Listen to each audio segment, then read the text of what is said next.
David.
Iddoon amma nutti mul'ataa jiru kun iddoo faaya uumamaa godina Harargee lixaa aanaa Shanan Duuboo iddoo mudaa yookiin Ardaraa jedhamtee beekamtu.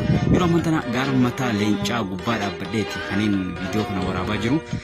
Eeyyeen akkuma beekamu layni mudaadhaa kuduraalee fi muduraalee adda addaa akkasumatti akkuma ijaan argarte yookiin bu'aa bahii qabu kanatti gaarree kana jechuudha. Kuduraa fi muduraa maangoo, muuzaa kanneen garaagaraa oomisha addaati kan as keessaa bahu jechuudha. Qorqorroon guddaan diimaan nutti mul'atu kun galma Shee Abdurrahman Mudaa jedhama. Galmi kun galma Shee Abdurrahman Mudaa jechuun galma Shee Abdurrahman Mudaa ulamaa'ii musliimaa itti gaafatama ulamaa'ii musliimaa kan ture jechuudha. Layni kun laga waldaati.